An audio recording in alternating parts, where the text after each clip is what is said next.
Welcome to the Village Well podcast, brought to you by Village Well Books and Coffee in downtown Culver City. Welcome back to the Village Well podcast. I'm Jennifer Casper, founder of Village Well, and your host. And I'm Josh Stratton Carlson, the producer for the Village Well podcast. Good to see you, Josh. Good to see you too. We're recording here on Black Friday. We've been through Thanksgiving, one of the 2 days a year that we close the business. Yep. And did you have a good Thanksgiving? Yeah, it was nice. We went to Tony's Taverna in Malibu for nice. some Greek food, which was lovely. What about you? I went over to my boyfriend's brother's house, and there was a big group of family there, including my two kids. Nice. So it was lovely family time. I was with some members of that family when I was on vacation, and it was really great to get away. First real vacation I've taken since the business started, and things went great. The business survived without me, and I learned I could do it, so that's wonderful. But while I was on vacation, we got some hard news. We have a customer who took his life by suicide, and he was someone who was known to all of us. He just came here all the time and shopped and bought so many books. He was such a reader, such a thinker. And it really, that news been really hard to take.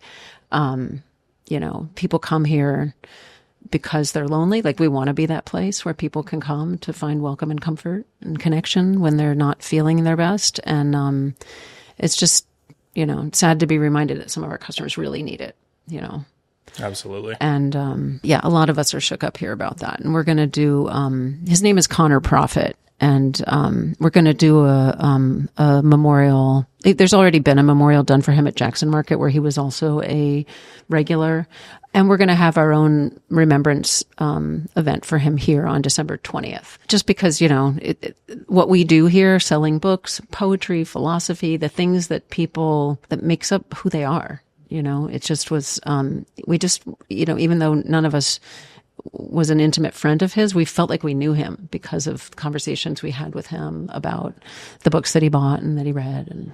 And so we're going to have a little, I'll call it an event here in his memory. And we're going to make that open to other people, not just our staff. But that just feels really meaningful and like timely in terms of we're going into the holiday season. A lot of people feel lonely and need connection more than ever, even though it's supposed to be the most wonderful time of the year. And I always remember that for some people, that festive spirit makes it even harder Yeah, it's been, I think, a tough year in Los Angeles, especially. Oh, for sure. We started the year with the fires and coping with all the news that's come out of the Trump administration. And yeah, it's been a tough year. Yeah, and our hearts go out to Conor's family and everyone who was part of his life and cared about him. And, along those lines, Village Well was the bookseller for the End Well conference last week. That's an organization that was founded in 2017 or 2018 to focus on end-of-life issues.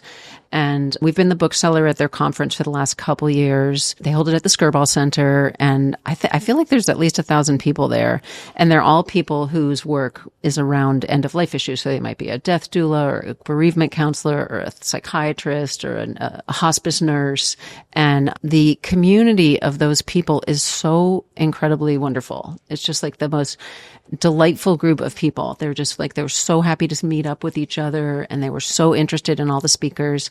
And we sold books for about a dozen speakers that were at the event, including Bruce Willis's wife, Emma Hemming Willis. She wrote a book about, I learned this through the book. I didn't realize that, but Bruce Willis has this form of dementia that's really severe, and she's had to become his caregiver. And she wrote a book about, what you go through when you have that. And he's still alive, and they have children that are, I think, like 8 and 10 or something like that. So she's still raising their children basically on her own. And then she's his primary caregiver. And she writes about how you have to not just like learn all the things you have to do and how to do them, but you have to learn how, part of taking care of yourself is finding joy in the moments. And, through the acceptance of how your life has dramatically changed for the worse, you can find a lot of joy and closeness with your loved ones. There was another author there. The book that we sold out of first, I was so surprised. It was called Self-Care for People with ADHD.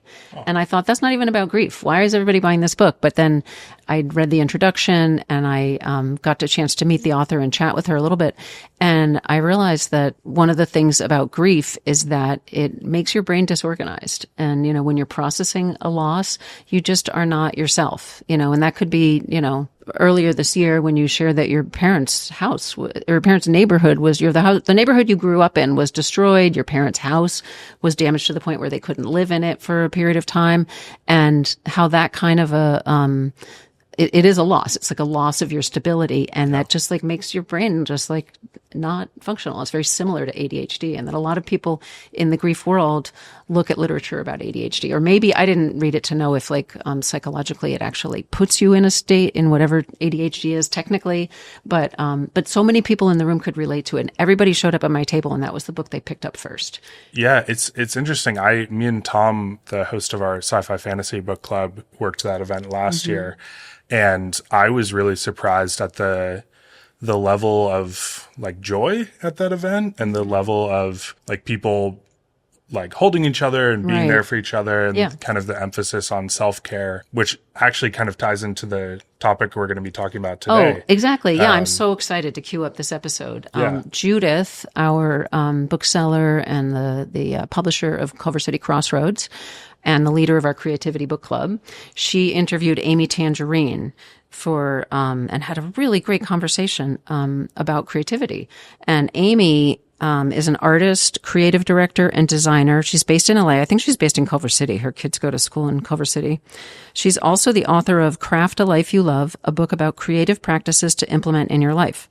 She's passionate about inspiring others to embrace their creative potential without putting pressure on themselves. And I just love listening to their conversation. It was so deep. You think about crafting, scrapbooking, people might think that it's like a shallow thing, like it doesn't have meaning, but there's so much self-care you can give yourself by going into crafting. Absolutely. I think also just in such an insane year, like talking to my friends and us finding little ways to stay sane. Yeah. Part of that has been trying to tap into more creativity and yeah, it was a really inspiring talk. I actually am trying to set up a scrapbook night with some friends. I love that. After listening to it. I love that. Yeah, Amy's awesome. It's so great. Yeah, cool. Totally. I can't wait to see your scrapbook. Yeah. We hope you enjoyed the episode. This is Judith Martin Straw, and I'm here today with Amy Tangerine, who is the author of Craft a Life You Love. As we always do on the Village Well podcast, we ask if you can give us a shelf talker for your book. I really think it's a permission slip for everyone to look into their own life and see how they can infuse more creativity, fun, and intention into their everyday. Well, it certainly had that effect on our creativity group when we discussed it, and I got lots of good feedback. I think it's interesting culturally that so many of us need an actual permission slip. And like, if we just go through our day, we're not finding the time and the space to put in that creativity and that fun. Right. And I don't think it has to be some huge time commitment either. I think that's the part that we don't allow ourselves permission to have is taking 10 to 15 minutes to do something that brings us joy, not for any other purpose than the fact that it lights us up. Yeah. Right? People feel like, oh, I don't have time to journal because I don't want to fill up a whole page, or we make excuses for ourselves and we just don't need to. We can give ourselves grace and have more fun with the things that we enjoy. I often offer it to people think of it as a creative snack. Oh, doesn't have I love to be that. a whole meal. It could just be a little snack. Yeah. Just a little taste of something. Yes, so perfect. One of the things that intrigues me and inspires me so much about how you offer creativity to people is it seems like such a nice balance between right brain, left brain stuff. I'm somebody who kind of loves to make lists and I love to get organized, but I need that permission slip to just really, I'm going to doodle, or I'll just, do some free association with words over here. So having that organized space within which to be really creative is really a lot of fun that you focus on in the book. Thanks. So. Yeah, I think that sometimes we have to put in some creative constraints, and that actually allows for more freedom, which sounds kind of counterintuitive, but it's something that I learned when I have a bunch of supplies in front of me and a blank page. I don't get intimidated anymore by it. I think of it as an invitation, right? To just create. Whereas some other people might see a blank journal page and see all these supplies around and feel overwhelmed by choice. So if you create a little container and say, okay, well, you have 15 minutes, you have these supplies and they're limited. And the only thing that you can't do is you can't put the pen down, or you can't put the marker down, or you have to be in motion putting something down on the paper. You have no idea what you're going to create. And it's such a warm invitation to explore. So one of the things you highlight in your book is the folktale about the two wolves. And the grandfather is telling the young child, you have two wolves inside of you, and one of them is evil and the other one is good. And they'll always be, fighting for your attention. And the child asks, which wolf will win? Which wolf, will triumph? And he says, the one that you feed. That idea of how we offer ourselves information or attention or what we focus on. I'm wondering what you're doing these days to feed your positive wolf, to keep your good wolf happy. Yeah, that's a really good question. I think we all have different practices and exercises, but the one thing that keeps coming back to me is something that I heard sometime in my 20s. So it was a while ago, and it stuck with me, is that at the root of everything is either fear or love. So which one do you want to lean into? And it turns out that things that are rooted in fear often aren't even true, right? There are our own stories that we're telling ourselves. So that's sort of like the bad wolf, the evil wolf, and that's the fear bucket. Well, when you operate towards love, and from that standpoint, even if you're going through something really difficult, the challenge can be overcome a lot, maybe quicker, or you might come to a certain lesson or realization that you hadn't thought of before. And so, I wasn't born an optimist, I don't think. And I really had to change my mindset about how I was going to function right around the time I was a teenager. And I had just moved from Chicago to Atlanta. My parents were going through a divorce. My grandfather had Alzheimer's.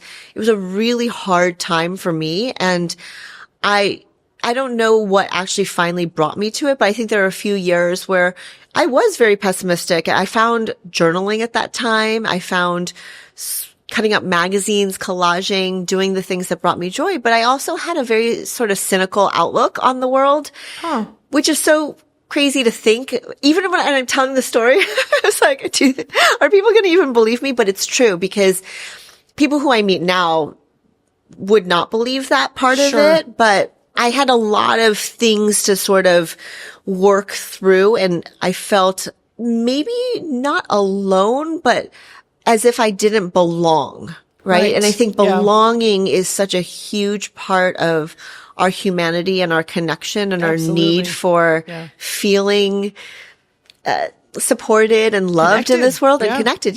So I think when I look back on it, that's what was happening. But at the time, you sort of blamed it on everything else as far as my outside circumstances went, right? And people are understanding that a grandparent passes who you're really close to, or going through the hard process of Alzheimer's and how it affects the family. But then also my parents' divorce, and then moving from Chicago to Atlanta, where, I grew up in a very cultural suburb of Chicago. And then to go down to the South, it was a lot different. And, kind of facing the first really outright bouts of racism was really difficult to navigate. I just didn't have any experience with that before. So I think it was a lot, and plus hormones, right? You're a teenager. There's all kinds of things happening, right? And I mean, even my dad, when, he passed away a few years ago, but he's so funny because he recalls the story of me being a teenager, and he's like, and, here I am, a father, and I have this daughter with crazy hormones, and I don't know what to do. And just the way he told it was very honest, because his outlet, I guess all this is pointing to, I believe everybody needs to have a creative outlet too, to sort of balance those wolves out. I think it's the ticket to sanity. It's the creative expression that we can have as our outlet. And his outlet was, he loved his work and he loved tennis. Yeah. So he had that. And then he felt as though, he really wanted me to find what that was for myself. Sure. And it was not tennis. Well, and that's a great, that's a great focus on parenting, because sometimes it's kind of like, well, I love to play chess. You should love to play chess. Not like, maybe there's a game out there for you, or maybe you would like to do it in your own way. So your dad was kind of an enlightened guy in that regard. Yeah. He was very wise in a lot of ways. But, I think looking back on that time, it makes me realize that we all just need to give ourselves more grace, no matter what we're going through, and whether the evil wolf is barking louder than the good wolf or not.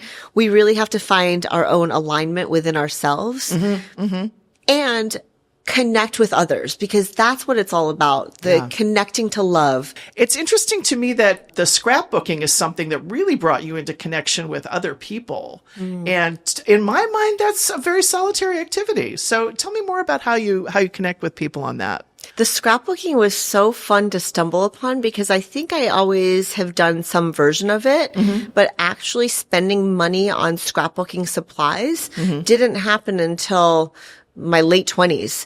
And it was probably one of those occurrences where I loved magazines when I was a teenager. So I would always cut out phrases. I would make vision boards. And when I walked into a scrapbooking store for the first time, Sweet Peas and Snapshots, it was mind-blowing to me. My whole world opened up, and I said to myself, gosh, people love doing this. And then there was a class being offered the next day, and my cousin was in town, so I asked her if she wanted to do it together, and we went the next night.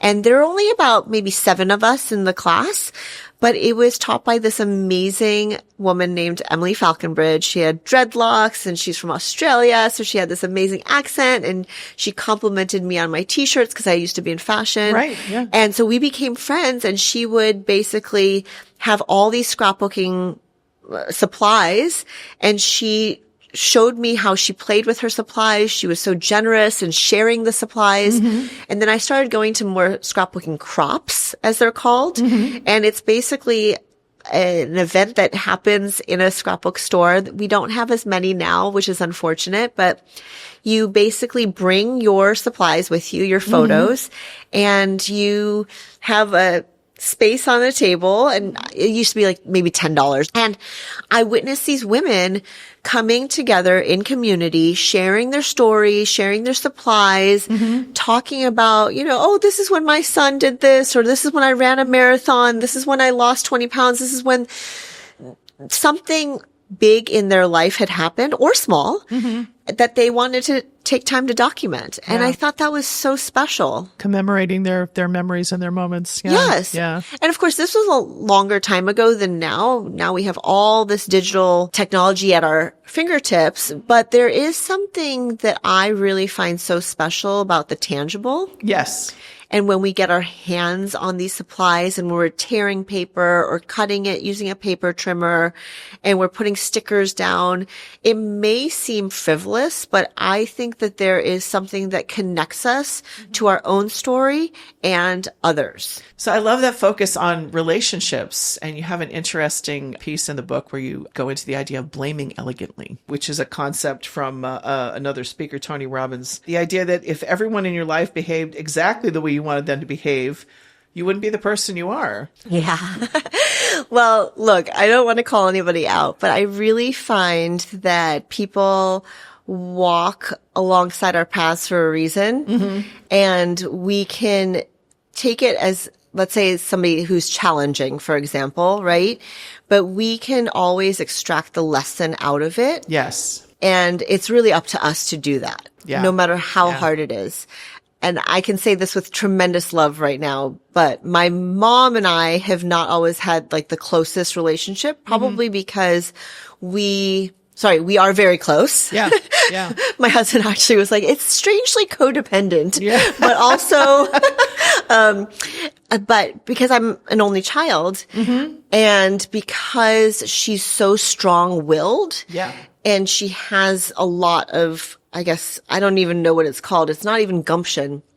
It's something that I did not appreciate in my teen years. Yeah. And then as I started my business and she was really helpful, she always wants the best, but she has a different way of doing things. Sure. Right. And so we were butting heads quite a bit in my teenage years and my 20s. And now, she's been living in our guest house for, I don't know, 12, 13 years now. Yeah. And we have since moved, but she still lives in that same guest house. And that's where my studio is. I see her almost every day. Wonderful. And I can really appreciate her trying her best to do things that she thinks would be for the highest of all good, right? As opposed to sometimes I'm like, oh, so annoying, just leave me alone. I can do this, I can do this. I can take on that challenge myself. But she's just trying her best too. And I think it's also one of those things that as I became a parent, I realized the acknowledgement piece. Yeah. She actually never got that. She never got the acknowledgement of like, oh, I really appreciate what you're trying to do, but it's not helpful right now because I'm going to be doing it this way or I'm taking it in a different direction. She never had somebody speak to her in that way.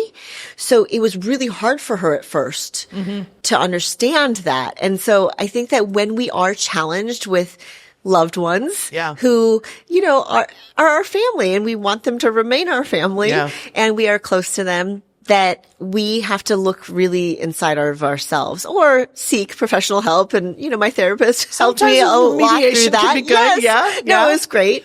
And I think that once you're able to heal that part within yourself, not to be so activated, it really just offers so much peace and beauty to something that now I can just laugh at the things that sometimes, like her anxiety sometimes makes me laugh now. Yeah.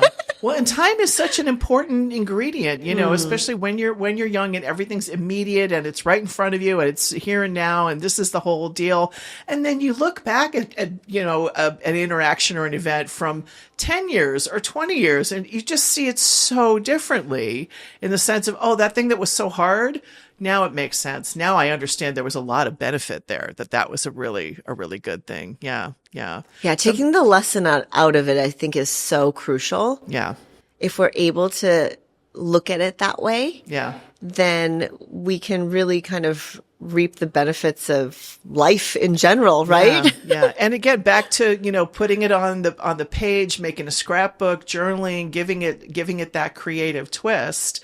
Then you can take that moment and when you do look back at it, or if you just, remember what it looked like at that point in time, you can have an entirely different perspective. And telling those stories, if you share them with other people, then it becomes another way for them to say, oh, I thought it was just me. I was the one who was having a challenge with that. I didn't want to, it was just too hard. You think, yeah, it was hard for me at that time too. But see, here's how the story actually turned out. So, you just made me realize something is that a lot of the way she was raised, because she was born in India, raised in a very poor family, a lot of how she operated was out of fear instead of love. And now I think that because she's seen that you can operate out of love and live this life in a different way, maybe she herself was changed inside a little bit too. Sure. Yeah. What most of us who aren't immigrants don't ever have to deal with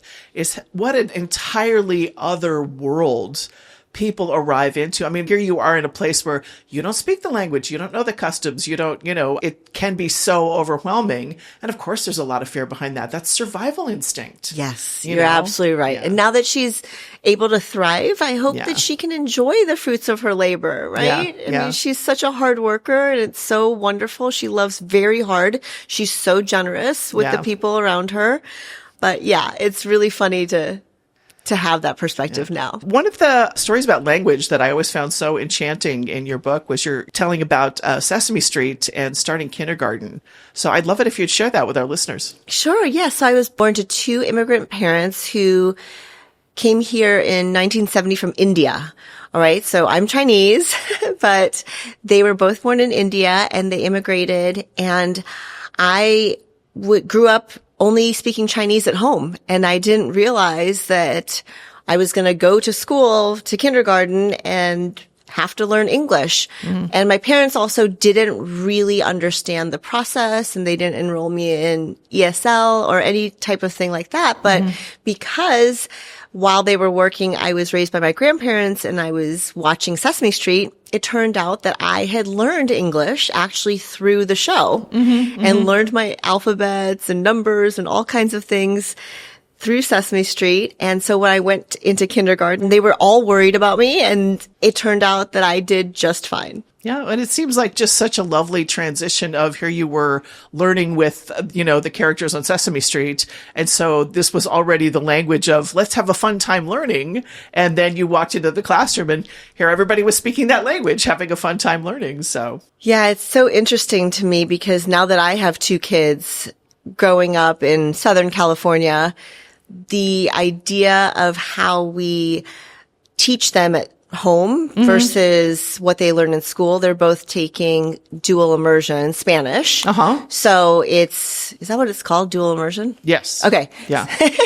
And so it's really wonderful that my 5-year-old is in transitional kindergarten and she won't know any different besides just knowing Spanish and English. Are your kids at all inclined towards visual stuff that you enjoy? What are they like? So they are both very creative and crafty.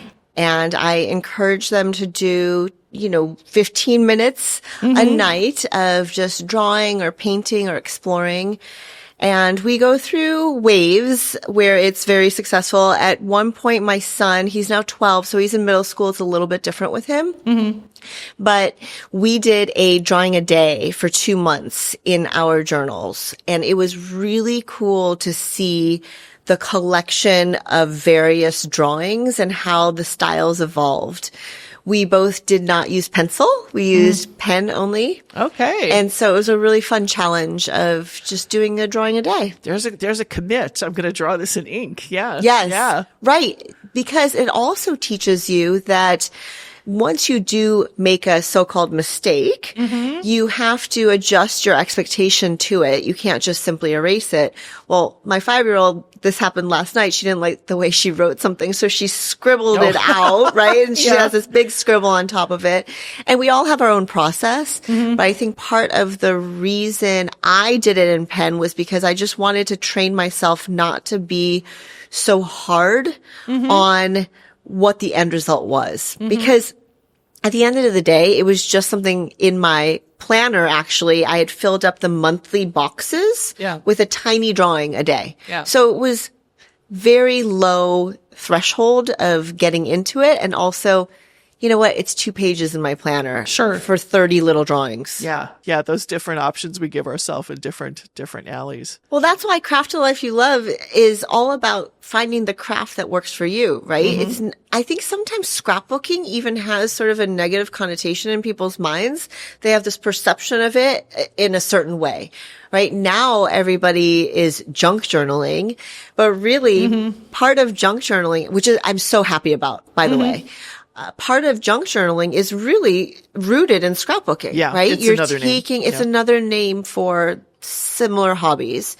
And the more people who are crafting a life that they love, that can only spread more joy around. The junk journaling community, by the way, is incredible. And it's wonderful because a lot of people are trying to stop the scroll, right? They're trying to sort of limit their time on digital devices, and they're using their hands and taking things that would normally get thrown away and putting them into their books to journal about. Yeah, it's interesting how many different creative impulses right now are coming out of the idea of, I just want to put the phone down. I just want to stop looking at it for a few minutes. Let me think of something else that I can do. It's like so many fun things you can do, that don't involve being online. Well, I think it's cozy hobby season, right? So absolutely, curl up with your book, Yeah. listen to a podcast, do some crocheting, whatever granny hobbies. I mean, I think that's the funny thing is I don't even remember what the cartoon said, but it said something about granny hobbies. hobbies. And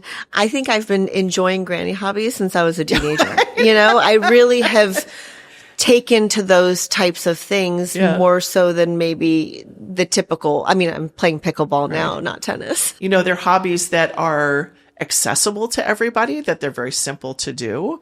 And I think one of the doors that you open with your perspective on crafting is it can be a story that you're just telling yourself, or it can be a way of putting down a story that is maybe hard to tell to yourself, is maybe something you want to explore a little bit, explain a little bit, you know, pull in some different pieces on. Have you ever done a scrapbook that was specifically on sadness or about getting through a sad event? Something with a like a black border and some dried flowers. I'm thinking like Victorian, grief journals, but that's a great question. And I haven't. Yeah. And the reason I think I haven't explored that part of it is because even in a themed journal, let's say a gratitude journal, or I had a project that I worked on 2 Novembers ago called Glimmers and Gratitude.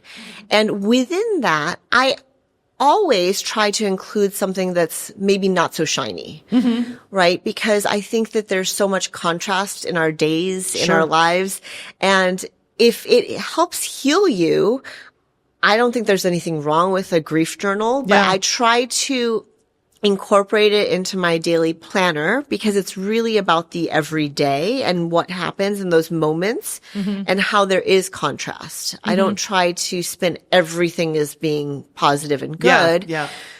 But I also don't like to dwell on negative situations that much either. But I do think that there's a process for grief. And after my dad passed away, I did come across David Kessler's work. And he had this beautiful quote that I took my watercolors and did the scripting of it and did sort of a time-lapse video. And people loved that. They really enjoyed seeing it. And it was not my best work at all, but I just needed to get it out.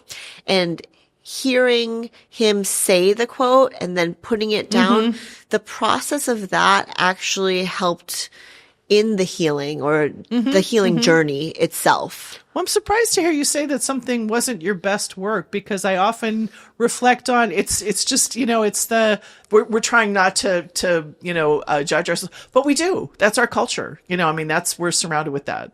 So, putting it in a frame of, it probably wasn't your typical work. It wasn't the work that you like to highlight, but I'm sure it was important and that people connected with it. I mean, that's the whole sensibility. Yeah. Thanks for saying that.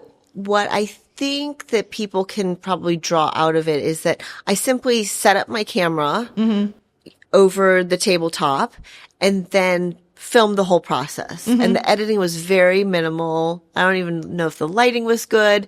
The writing wasn't that great, but it was more an act that I had to process and put out there in case it just helped one other person. Yeah, it sounds very authentic. It sounds very, like a lot of integrity. Oh, thank you. That. Yeah, absolutely. Thanks. Well, it's another thing about language where we in American English, we tend to split between art and craft. And by saying craft, we're making, again, it's granny hobbies, it's hands on the table, it's, all that kind of stuff. Art can be a little, again, people are intimidated to try. There's back to having permission. If you're going to create art, like, you immediately have to sit up straighter or have a degree or, have some theory that you're trying to do. So making it accessible. And it sounds like what you were doing there was both very artistic and very accessible. So just expressing. Thanks. Yeah. Hopefully it also encourages other people to just go for things, right? Circling back to the lovely fun with learning language on Sesame Street, you have a practice in here called the ABC list that I thought was so fun and so inspiring. So what's your take on the ABC list? The ABC list is a very simple concept. You simply write down the alphabet and think of words that correlate with the letters. So for, let's say if you're making an ABCs of me list, you would go down the alphabet and you can make it aspirational. You don't have to have things that you're defined by right at this moment. You can say, let's say you want to work on being a little bit more patient, right? You can write down for P, patient. A could be abundant, B could be bold or brave, C could be courageous. Even if you don't think you're those things right now, it's something that you want to aspire to be. But definitely come up with ones that you are and you feel as though define you. Yeah. And some people reflect on using that practice like an affirmation of when there's a quality you want to have, when you want to feel that you define yourself that way, just sort of giving yourself that test of, I am very relaxed. I'm a relaxed person. I could be relaxed. So even though you might be feeling tension or anxiety, giving yourself that sentence is just a little prescription of then your brain feels, I'm hearing these words. I am relaxed. It's very relaxing. So you're talking yourself into it and having do you have a favorite Z for your ABC of me? Yes. Are you I always zestful use or zany or? Those are good ones too. No, I always write Zen. Oh, love that. There you go. It goes along with the relaxation thing because I used to have trouble relaxing. Yeah. And Zen just felt like a good Z word. It is. It's a terrific Z word. I like zest though. Yeah.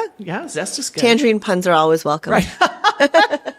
So we often finish with 3 books that you would recommend. What are 3 books that you would say, hey, you'd love to read this? All right. I'm going to start with one that I love that was gifted to me by my husband because I could not stop talking about the author who I had heard on a bunch of podcasts. And the book is called Die with Zero. And I know it sounds kind of morbid, but it's definitely not. Yeah. It is a beautiful book about living and truly living, and I highly recommend it. The second book is one that I have not read yet. It just came out, and I'm excited to read it because I read her first 2 books, The Light Between Us and Signs, and her third book is called Guided, and it's by Lynne Jackson. One of the things that happened after my father passed away is that he sent so many crazy signs, and he still continues to do it to this day. I love her work, and I believe that we can all access this intuitive part of us that helps us live more fully and in alignment with our souls. And then the third book I'm going to choose is anything by Katherine Center. She's amazing, and she has just really fun reads that I can usually finish within a weekend. That delicious feeling of, I finished the book. Yeah. There it is. Yeah, it's done. so good. Yeah. Well, it's been really a lot of fun to have you, and I'm so glad we were able to talk about Craft a Life You Love. Thanks for having me. My pleasure. Yeah. If you'd like more information from us, check out the show notes or send us an email at podcast@villagewell.com. You can always order the books mentioned through our website. This episode of the Village Well podcast is brought to you by Village Well Books and Coffee. It was produced and edited by Josh Stretton Carlson, and our theme music is from Noah Vickland. See you next week, and keep reading.